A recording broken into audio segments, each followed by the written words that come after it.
Welcome back, everybody. My name is Tim, and this is another Real Ideal Gear review.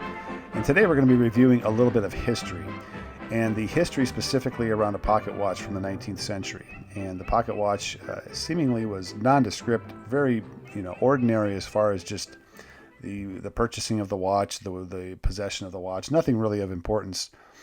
But in 1906, this watch was reported upon by the New York Times, and the gentleman they interviewed was by the name of Jonathan Dillon. And this Jonathan Dillon was an Irish immigrant who was a watchmaker and had serviced this watch 45 years earlier. And there's some history around this moment of time when he was servicing this watch and the memorial that he put into this watch that was of really high national interest. So the New York Times reported this, and Jonathan Dillon was interviewed at the time. Again, this is 45 years after the event. And the inscription that he thought he had put in there, now remember, he had put the inscription in 1861, closed it up, and it was given back to the owner. And from there, he was asked about this inscription that he had allegedly put in the watch. And he had said that the inscription was basically this: "The first gun is fired, slavery is dead. Thank God we have a president who will at least try." And that was his recollection of what he had inscribed back in 1861, April 13th, 1861.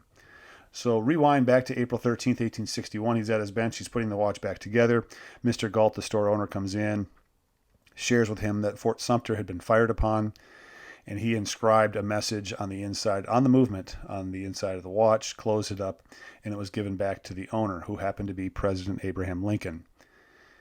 And the interesting thing about, I think, the inscription is that there are two inscriptions that are dated the same, April 13, 1861.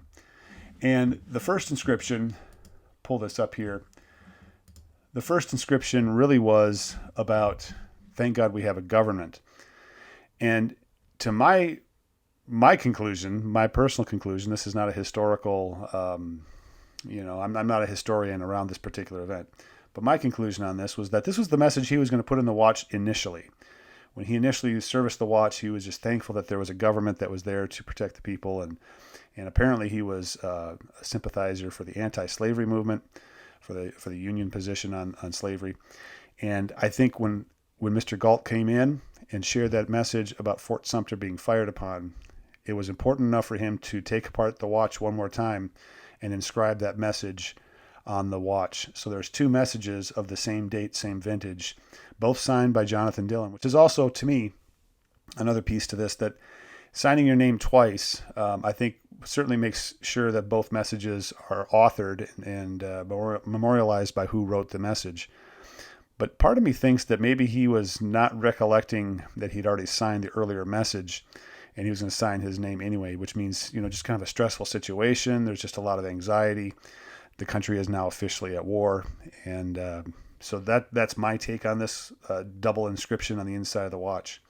So in 1906, his interview was published by the New York Times, and then fast forward to 2009, February 12th, 2009, a phone call went into the Smithsonian Institute. Now, the Smithsonian Institute had gotten a hold of President Lincoln's watch in 1958, and they had it in their possession. So in 2009, a phone call came to the Smithsonian asking if they had heard of this story, this New York Times article. And the person who was calling was by the name of Douglas Stiles, the great-great-grandson of Jonathan Dillon. And apparently this is a story that was passed down through the family and to Douglas Stiles. And he was calling to see if they had checked out this watch to see if there was indeed an inscription, and whether or not that inscription was as his great-great-grandfather had said it was. And so they went through their channels to authorize the Lincoln watch to be cracked open and things like that. And so they authorized it, and in March of 2009, a master watchmaker, craftsman by the name of George Thomas, was tapped on the shoulder to come in and open this watch up to see if there was an inscription on the movement. And so Douglas Stiles, his wife, and his brother Don Stiles, which, by the way, Don Stiles is from Bloomington, Minnesota, which is where I'm from. And so this is my geographical connection. I have no connection to the family. I don't believe, anyway, that I've ever known anybody by the name of Stiles. It's just one of those things that, hey, I'm from the same area. And I think we all kind of go through that too. When someone's from a town that we're from, immediately there's kind of a geographical connection to that person. So the three of them and George Thomas were there for the opening, basically, of Lincoln's watch. And sure enough, when they opened up the watch, there were indeed not only those two inscriptions, but there were two more, one referring to Jefferson Davis and another one that was dated in 1864. So the watch had been serviced again in 1864, and the idea was, the conclusion on that second servicing was probably it was a Confederate pacifist who didn't write anything too substantial in there other than Jefferson Davis, which is really kind of a shot because this is President Lincoln's watch. So you're putting Jefferson Davis on the inside of President Lincoln's watch, which is, yeah, there's an obvious problem with that.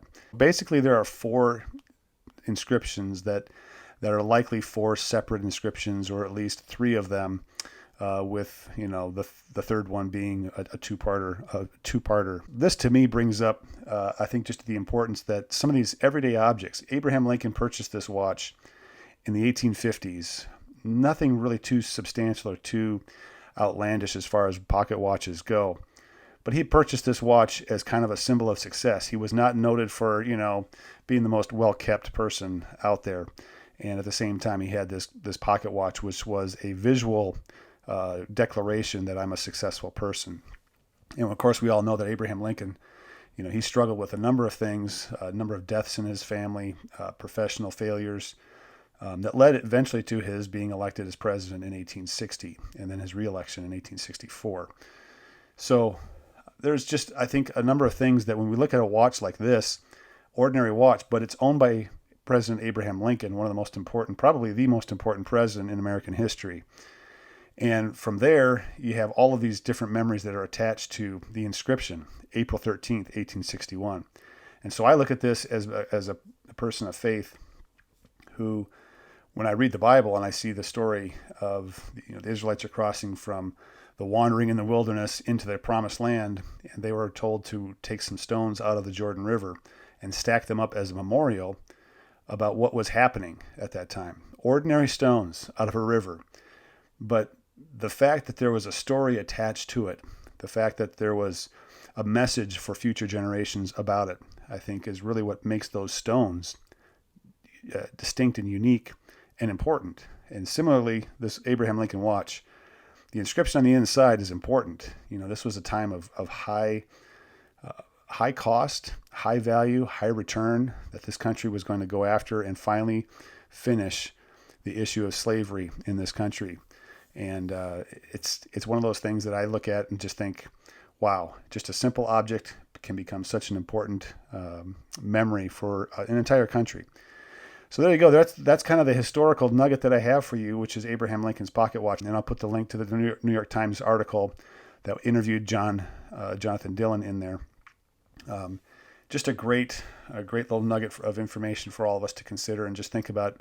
It's not necessarily the object, but sometimes, more often, and almost always, it is the memories and the people that are involved or that own, work with, and whatever those objects. That's what makes those things important. So there you go. Put the comments down below. Any suggestions you might have for future ideas when it comes down to reviews or whatever. I'm open to those ideas. I came across this one. I thought this was really important. So we'll catch you guys next time. See you later.